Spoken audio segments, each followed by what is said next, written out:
Hello, Big Brains. It's the Big Brain Bolshevik. I'm here with a bunch of other Big Brain comrades, and we're gonna watch some Big Brain University. Hello, comrades. It's the Finnish Bolshevik. Fuck. Jesus. Just mute yourself. Hello, Finland. This is Finnish Bolshevik. Well, I'm editing all this shit. Hello, comrades. It's the Finnish Bolshevik. Lots of people have requested that I respond to this PragerU video called Who is Karl Marx? So I've decided to do that, and I am joined by a lot of more big brain Polinkaj, and the Red Renegade. So we're gonna be responding to this PragerU video. I also wanna shout out our new show called Big Brain University, which is gonna be on Polinkaj channel, where we basically look at PragerU videos. It's gonna be a whole entire show dedicated to PragerU. So if you're just one of those Pragerholics who craves more Prager, then that's for you, I guess. Endure the Prager. Endure the Prager. Can you do it? Can you stand the marathon of Prager? No. Mental health catastrophe. By the time this video comes out, we probably have 2 episodes out already, so I'm gonna put a link in the description. Enter the Prager. The universe is very different from our own. Truly. Bad, and sometimes catastrophic, like the ideas of Karl Marx. Born in Trier, Germany in 1818, Marx didn't invent communism. But it was on his ideas that Lenin and Stalin built the Soviet Union, Mao built Communist China, and innumerable other tyrants, from the Kims in North Korea to the Castros in Cuba, built their communist regimes. This is pretty hard-hitting stuff. Compelling. Wait, he said that Marx invented communism, but then they just left it there? Yeah, I suppose it was meant to be like an insult, like, LOL, this dude didn't even invent communism. Ultimately, those regimes of movements calling themselves Marxists murdered about 100 million people and enslaved more than a million. Let's get one thing straight. Basically, the difference between communism and Marxism is that, Marx didn't invent communism, but Marxism is the only modern, relevant form of communism. None of those other kinds of communism exist anymore. Nobody cares about them. There's pretty much just Marxism and then, anarcho-communism. I identify as a Robespierreist, though. Robespierreist. Anarchism is basically, the same basic idea as communism. It's just, they prefer to, associate themselves with the anarchist idea. Did you guys know we killed 100 gazillion trillion? Oh, fuck. Yeah, dude. We killed literally the entire population. We don't even exist anymore. Oh, dude, my bad. I'm gonna self-criticize. Okay, let's see what they say. Marx believed that workers, specifically those who did manual labor, were exploited by capitalists. It's not only manual laborers, but I suppose it is the manual laborers who produce the products. This is kind of the same shit Steven Crowder said, how Marx only talked about the labor worker and just ignored the fact that doctors, farmers, and those are all fucking workers too. Yeah, of course. Even for a factory, you're gonna need the guy who designs the machine, and you're also gonna need the manual laborer. You're gonna need fucking engineers and fucking scientists. It's fucking stupid to just say that Marx only cared about manual laborers, whatever that means. Yeah, it's just another one of those straw man arguments. The incel argument is literally just fucking swole chads who fucking build stuff don't deserve any money. Swole chads. As Marx put it, the means of production, specifically factories. Well, to be fair, I know this is a bit of a nitpick, but it wasn't Marx who invented all those terms. They were in classical economics, which, actual economic science, like Adam Smith, Ricardo, and also Marx. But all those terms have been abandoned by modern neoclassical economics because they don't like the implications. Also, once again, with this, stupid bullshit, specifically factories. Yeah, not specifically factories. As if other means of production don't fucking exist. It's just Marx talked about factories. All factories. But who did very little physical labor themselves.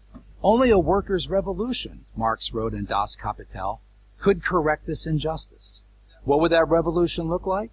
Marx and his collaborator, Friedrich Engels, spelled it out point by point in the Communist Manifesto. Well, schooled. That's debatable, if they actually did. I hope to God they're not gonna talk about the 10 points in the manifesto.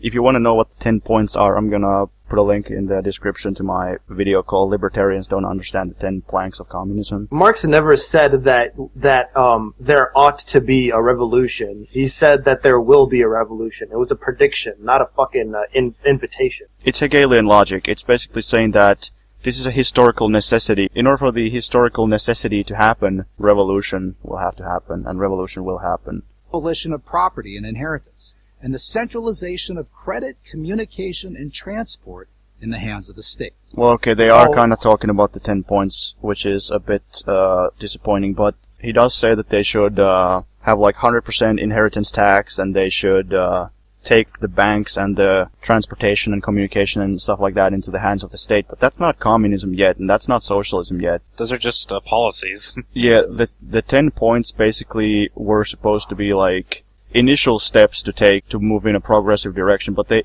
have things like a central bank and like compulsory education, abolition of child labor, and most countries already have those, and they're still not socialist. Of course, they're going to just completely, not even mention how Marx said that the state, class, and capital will all be abolished. No, everything is under the control of the state. It's not like Marx said that the state won't even fucking exist.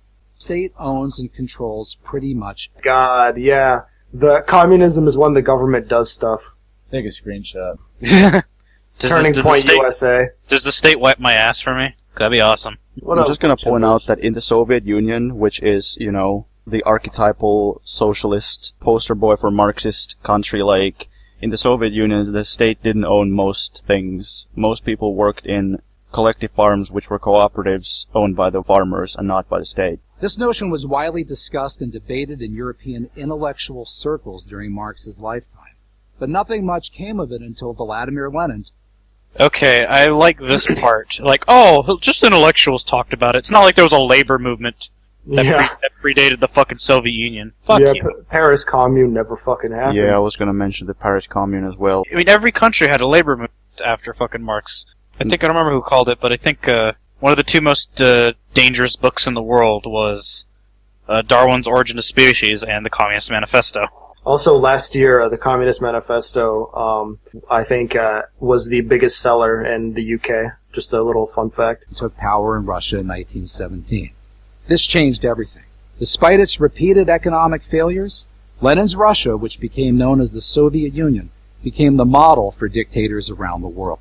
Citation needed. Yeah, bringing literacy rate up to fucking 90%, 99%, making the Soviet Union a fucking economic superpower is a failure. It was the world's second biggest economy.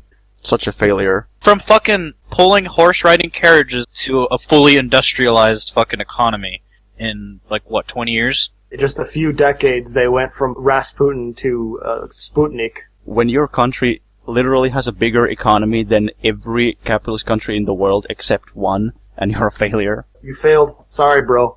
Wherever Marx's ideas were practiced, life got worse. The Russian Empire lost against Germany, lost against Japan. Soviet Union wins against both of them. Before socialism in Russia, most people couldn't read, most people didn't have access to education, most people didn't have access to healthcare, they didn't have access to culture, they didn't have electricity, they didn't have plumbing, they didn't have any of these, basic anything.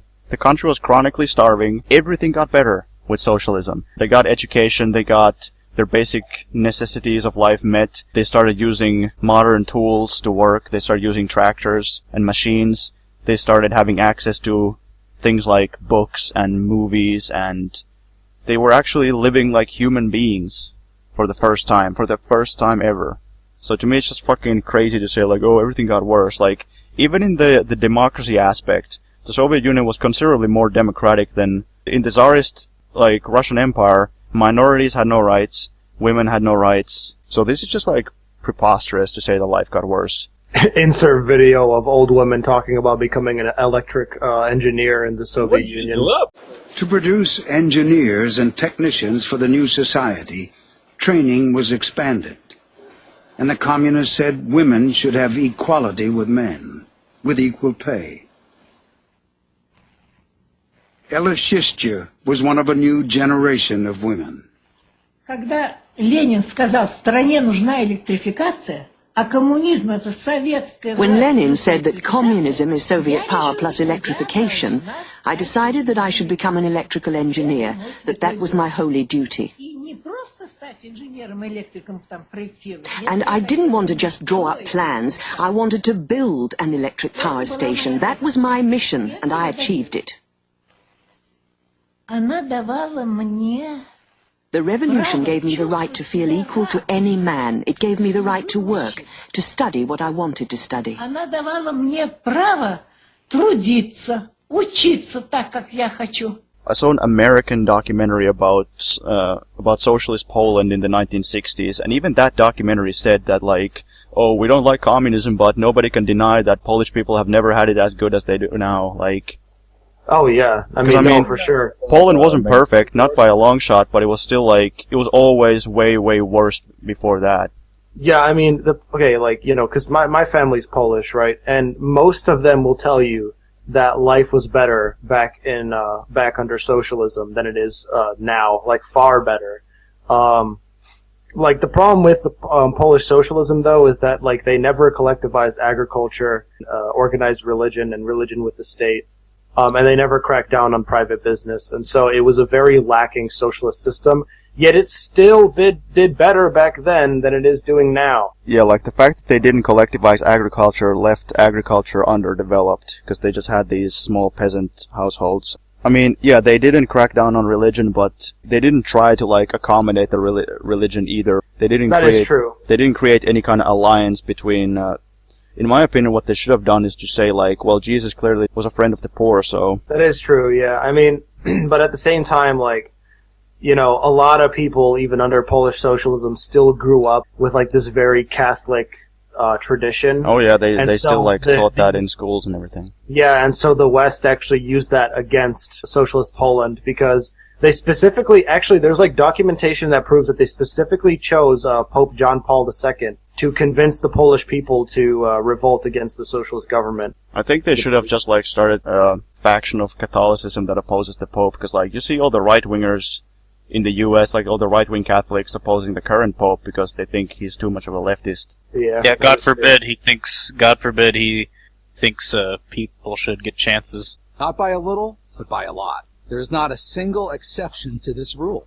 Not the Soviet Union, not Eastern Europe, not China. China's a bad way. They all just instantly got worse. Once again, when you watch our podcast, you're going to see us repeat this again. Once again, cite sources. Yeah, citation Show needed. us the numbers. If you can point to even one socialist country where things got worse under socialism than they were before the revolution, Well, then... I mean, there's a sad react there, dude. Like, yeah, dude, the sad face proves it all, man. Like, Sad react. Communism. Sad reacts only. if you can name even one socialist country where conditions got worse because of socialism and not better, then I'm gonna be surprised. Like, the only ones I can imagine are, like, some of those revolutions that were, like, pretty much instantly crushed, like some of those African ones. Or someone's going to pull Cambodia out of their ass. Venezuela, not oh my Bolivia, god. not Zimbabwe. Bolivia and Zimbabwe? Wherever Marxism goes, Yeah, economic collapse, terror, and famine follow. So, if cataclysmic failure, meaning terrible human suffering, is the inevitable legacy of Stalin Marxism, control the weather. why do so many people, and now especially young people, defend it? Fucking young people. Good question. Why Goddamn millennials. The most common answer Marxism's advocates offer: The internet. I mean, the internet is the final fucking breath of capitalism. Like, that's gonna be the finishing blow. Ever since the internet became massively popular, like radical politics Young people's not have rapidly increased. And yeah, no, like, the internet is literally the end of capitalism. Yeah, because when you have people who have more access to information, is that they, whoever they are, Lenin, Stalin, Chavez, never really practiced Marxism. Oh yeah, we totally say that. Yeah, the Well, Marxists are definitely saying that. He's talking about left comms, he's talking about the meme version of Marxism, like, I mean, it is a meme because, like, wherever you go as a Marxist, you always see, like, LOL, true Marxism was never tried, and we don't say that. Like, we don't say that. It's just these, like, people who are basically a living, walking meme. New Age liberal Marxists.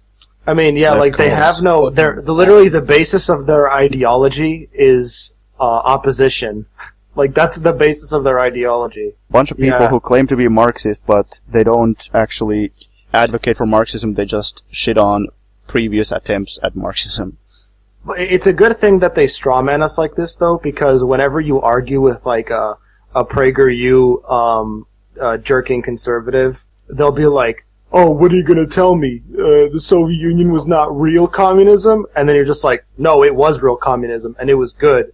And then they just start freaking out, because they're like, you're not supposed to say that! You're supposed to say it's not real! It's not supposed to be real! 500 quintillion fucking dead kulaks, dude. They all somehow got it wrong.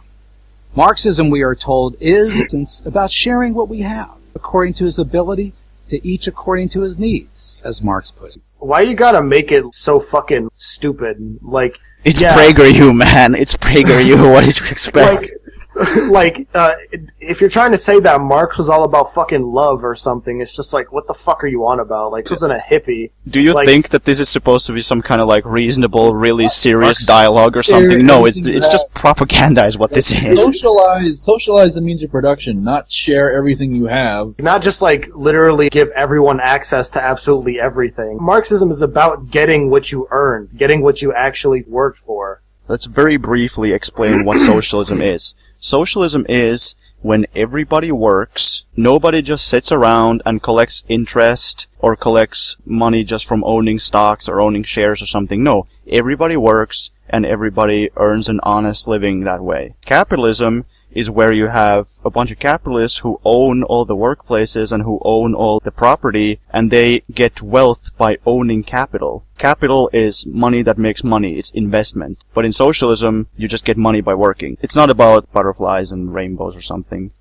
Yeah. All these right-wingers, they always say, like, oh, socialism is just like welfare or something. No, we don't want... Fucking lazy pieces of shit. We want full employment where everybody works. There's no welfare in that situation. Like, welfare is only for those who are children or elderly or unable to work for some reason. If you're against socialism, then unfortunately that just means that you are a lazy bum who doesn't want to get a job and who wants to earn money by just, like, owning stuff and collecting interest or something. Passively earn money. Yeah, it's bullshit. Yeah, just get a job. Do coke and talk about Bitcoin all day. I mean, fuck it. I earn an honest living, I own a bunch of stuff, and they grow interest, so, you know, I work hard. Yeah, I earned an honest living by making other people do shit for me. Sounds good to you, but what does it mean? Who determines ability? Who determines need? The answer is the state, the ruling elite. Under Marxism, that's who has all the power. The ruling elite. Like, really? The ruling elite? You know what they do is they take, like, how shit actually exists now, and then they say that's how communism is. Communism is bad because they have an elite. Communism is bad because they have inequality. Yeah. That's capitalism. We're living in it, dude. Like, yeah. Once again, a gross misunderstanding of Marxism. Under what MLs would consider communism or higher phase communism, there is no fucking state. Where does this idea come from? It's just like bullshit. It is what it is. None of these people have ever read Marx before. To Marxists, socialism is just a vehicle in which to reach communism. In the higher phase of communism, there will be no state anymore because the state is basically a mechanism to defend the revolution. So when the revolution has triumphed, when there's no more class enemy inside the country or abroad, when there's no Cold War or anything like that, then the state is superfluous. When he uses the maxim from each according to his ability to each according to his need, that is going to be implemented in the higher phase of communism, in the stateless society. So to say that the state determines the need and stuff is false, because when that maxim will be implemented, there won't be a state anymore. That's why the truth is this. Marxist dictators like Lenin, Mao, and Pol Pot. Yeah, buzzword dictator. What does that mean? Really did get Marxism right. They wanted absolute power, and Marxism... A lot of the so-called, like, communist dictators basically had the same amount of power that, like, the U.S. president does. They act like they dictated everything, but there was still a fucking political process for which these changes and laws had to go through to be enacted. If you have a dictator, why do you even need a parliament or something like that? What's the point? They had municipal organs of power, they had a parliament, they had different kinds of elections. Yeah, no, this is complete and utter ignorance of the Soviet system. If you want to see how the Soviet government and election system actually worked, I'm gonna put 2 links in the description for that. He lived most of his adult life breathing the free... The British Empire is like a really bloody colonial regime that's just like enslaves one nation after the other and murders, exploits, plunders, and pillages, and Marx is kicked out from numerous European countries basically for being a political dissident, and he lives in such horrible poverty as a result of this that like several of his children die. But like, okay, I guess he just lived in absolute luxury and didn't sacrifice anything for his beliefs, right? Marx spent his days in the reading room of the British Museum, researching and writing. He was obsessed with the term scientific. He was never able to marshal data to prove his theory. Obviously hasn't read Capital. It's just a lie. Like, if you read Das Kapital, like, it actually kind of suffers from the fact that it, especially the second one, it's like, okay, you take this amount of woolen yarn, and then your raw materials plus labor power equals this, and then he just does, like, a bunch of math, and it's like, I mean, it's data. I'm gonna put a link in the description to a video by Paul Cockshott, who's a Marxist economist, where he basically talks about why the labor theory of value works and why it's accurate, and he demonstrates it by actually looking at empirical data. Like, okay, this is the prediction of prices that we get from the labor theory of value, and these are the real prices. Do they match up? And they actually do match up. It has more predictive power than any alternative theory. Yeah, that's what science is. That's what science is. There's a good reason for this. There was no data, evidence to suggest that capitalism, the free exchange of goods and services through privately owned business, was a passing phase. Throughout the industrial age, working conditions constantly improved and wealth expanded. It's almost as if Marx even said that capitalism efficiently expanded capital. But that doesn't mean that it's fucking good. Marx didn't claim that capitalism will end because wealth doesn't expand and conditions will worsen. That's not what he said. He said that the internal contradictions of capitalism will inevitably lead to a crisis from which it will never recover. And granted, orthodox Marxism did actually underestimate the adaptability of capitalism, because roughly 100 years ago, we could say that capitalism moved from its early stage to its later stage, its final stage, called imperialism, global monopoly capitalism, international global capitalism, instead of being just national capitalism. Yeah, but that is Leninist theory, though. That wasn't Marx. That's Lenin. Obviously, Marx didn't fully predict that because it happened so much later, after he had already died. But basically, orthodox Marxism didn't suspect that capitalism could adapt to crises, for example, with imperialism, Keynesian policies like the state intervening more and having more regulations and things like that, bailing out the banks. Like whenever there's a big capitalist crisis, the state intervenes to save capitalism. Marx didn't fully expect that to happen. Don't forget fascism. Oh yeah, and fascism too. However, the main point still stands, because what all these things did, what imperialism did, what fascism did, what Keynesianism did, what neoliberalism did, they basically just bought capitalism extra time, but they haven't solved any of the fundamental contradictions of capitalism, which will lead to its inevitable collapse. You should ask yourself this question: do you believe that capitalism, as it is, will survive forever? I don't think anybody believes that.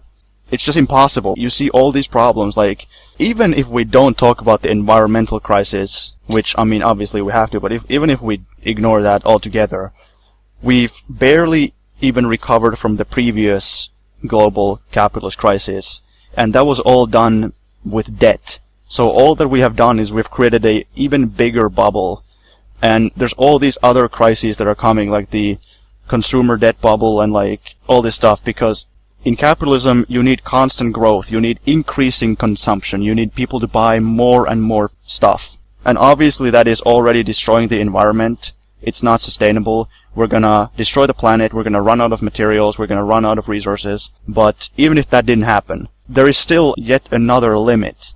The problem is, if you need people to buy an increasing amount of stuff all the time, people would also need to have an increasing amount of money. But they don't. The capitalists need more profits. Basically, one of Marx's theories says that as technology develops, the proportion of investment into technology has to increase. You will be investing more and more into technology and less into labor in proportion. The worker is going to get a small wage and he's going to be using a very expensive machine when he works. The investment cost goes up, return on investment goes down. How are you going to fix that? well, you gotta exploit the worker harder or something. The capitalists don't want to increase wages. That's why we've seen, like, in the US and European countries, we've seen stagnant wages for, like, decades already. Productivity goes up, but wages stay stagnant. That means we're producing more and more stuff, but people don't have the money to buy more and more stuff. They've tried to fix this with consumer debt, for instance. People buy products with debt money, but it's all just clearly leading up to a giant crisis. This cannot be solved. Money. Capitalism has nothing they can do to solve these issues. The thing you could do is say, okay, well, let's just not have growth anymore. But that's not capitalism. That's not possible in capitalism either. He knew that they could be put into practice only by brute force. He said so himself. Damn. Of course, in the beginning, communism cannot be effected except by means of despotic inroads, he wrote. Yeah, you know what the actual quote is? He says, despotic inroads on private property. Despotic inroads, ... Yeah, they had to cut it out, but he doesn't say despotism, like as in dictatorship. He says despotic inroads on private property. When cops put you in jail if you fucking take something from somewhere that they aren't using. Like, if you put fucking trash, like food away, like the restaurants put trash, and they lock up the fucking trash in the goddamn garbage. So homeless people can't eat the yeah, trash. that's fucking true, dude. When I was working at a fucking deli, they literally had like a fucking lock on the garbage can. Yeah, so homeless people won't eat it, because if homeless people eat it, then that means people are getting stuff for free when someone else paid for it. So when you have to lock up food so homeless people can't eat, I think... Make sure the cops prevent these starving people from eating garbage. Just think about that, though. One of the jobs that cops need to do is prevent homeless people from living. That's the level of barbarism in this system. Like, not only is it already barbarism to even have people living on the street, just like totally neglected, like they're these less than human creatures who are not entitled to, like, yeah, they're not entitled to live like human beings. They're not living a life that's worthy of a human. They're just like, people are supposed to just ignore them. But homeless people don't look good, though. Capitalism will collapse if homeless people eat from the garbage too much. That's literally how it fucking works. Well, yeah, actually, that's true. Well, yeah, they want like, oh, you can't get that garbage for free. You gotta collect some empty bottles or something, beg for change so we can get that. His ends could be attained only by the forcible overthrow of all existing social conditions. Yeah, no shit. All existing social conditions. That's religion, family, personal possessions, freedom, and democracy. Oh yeah, we totally want to abolish all those. No Marxist wants to abolish religion. We want to abolish religious establishments and politics. We don't think religion separation should have of church and state.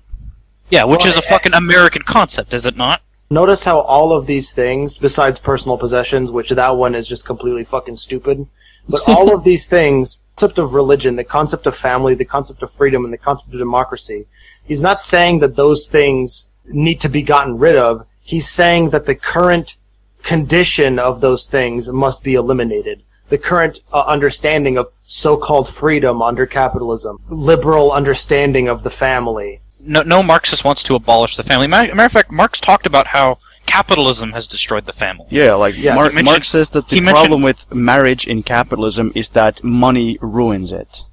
Yeah, and also, back in the family before capitalism was your children would live with you. They would live with you for a long time, and they would live with you, and you would grow old, and your children would take care of you. That's how families worked back then. But with capitalism, parents kick their fucking kids out at 18. Actually, now, it's common for millennials to actually continue to live with their parents well into their 20s because of the terrible house market, like how fucked up it is due to the recession. We actually have a good example of something like that in this country, because what they're doing right now is they don't want to build big apartments. They want to build small apartments for like individual students or individual people, because that way if everybody moves out and they don't have a family, they just live as an isolated whatever young person, then they need to get their own apartment. They need to buy all the furniture and the refrigerator and TV and all these things, so people will need to buy more stuff. And obviously they're gonna probably have to take a loan or something. So for capitalism, it's better to split people into smaller and smaller units. And then freedom what the fuck is freedom? Like, what is it? Like, define a simple way to explain. It's freedom when they have you starving on the street, homeless, and the cops don't let you eat the garbage. And to ever even use freedom as an argument is easily disproven by this one fucking statement. Is it more free to abolish slavery or keep slavery legal?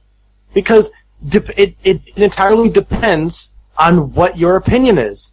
You could say that it's more free for it to be legal because people have the right to have slaves, but then it's not free because then you're literally taking away freedom from certain people. Yeah, here's what I'll tell people when who like to talk about freedom. When every child and every family has dinner on their table, when every man and woman has a job that they can go to and don't have to worry about losing because of some reason, when everybody's vaccinated, when everybody's able to read, and I could go on, when everybody has their basic fucking needs met, we'll talk about fucking freedom. Oh my god, stop with this utopian bullshit. Marx never said that communism is a fucking utopia. Marx never said that it was a paradise. Marx simply said that it is what's going to happen. In fact, Engels has a book called Socialism, Utopian, and Scientific, where he criticizes utopian socialism, and he defends Marxism, which he considers to be not utopian but scientific socialism. They never said that we want like a paradise on earth. Like Marx always makes fun of people like that. Creating a Marxist state has always required guns, prisons, and summary executions. Marx has meant capitalism has never killed anybody. Capitalism doesn't have any prisons. Hold on. Did the founding of America require all those things? Nah. The French Revolution was entirely peaceful too. Yeah, the Native Americans voluntarily got massacred, so. Many disciples from Lenin on never considered this a problem. Some, like revolutionary poster boy Che Guevara, considered it a bonus. My God. I don't need proof to execute a man, Che is said to have boasted. Yeah, notice what they said. Che is said to have said, meaning he never said it. Che is said to have said this. You can say that about anything. Yeah, dude. based on some random fucking village folk. This is PragerU is said to have said that Marxism is great. Dude, rewind. I want to see if they actually said to have said. Just go back. Just hit the fucking. Because that's ridiculous if they actually did that. Marx's many disciples from Lenin on never considered this a problem. Some, like revolutionary poster boy Che Guevara, considered it a bonus. I don't need proof to execute a man, Che is said to have boasted. I only need proof. Che is said to have boasted. Don't hide behind the, it's never really been tried. Well, yeah, we don't. We don't. Yeah, we don't. Real Marxists don't. So, I mean, yeah, ask yourself this. Are you a fan of capitalism where they literally have, like, millions of people starving, homeless on the streets? You have 80 capitalists who have as much wealth as the poorest 3 billion people on the entire planet. Are you a fan of that? Are you a fan of the total ecological destruction of our very planet? Are you a fan of all the US wars around the world where every single year they're bombing and killing people in multiple countries? Are you a fan of that? But Finbull, don't you know that's not real capitalism? Oh yeah, real capitalism has never been tried, right? Am I right? Like when you collect all the data about the deaths capitalism is responsible for, on the same basis that you collect on communism, it's over 1 billion. Thank you Total for watching hack. This video. Oh man, that was quite something. I'm a professor at PragerU. Communism killed 1 billion people. Big Brain University with more big brain content. I have a big brain, but that might just be a tumor that's developing. My brain is too big for my head.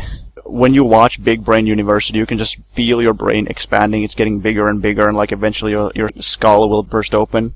Actually, Big Brain University is the only way to watch a PragerU video without having any negative side effects. That's probably true, to be honest. We watch PragerU so you don't have to.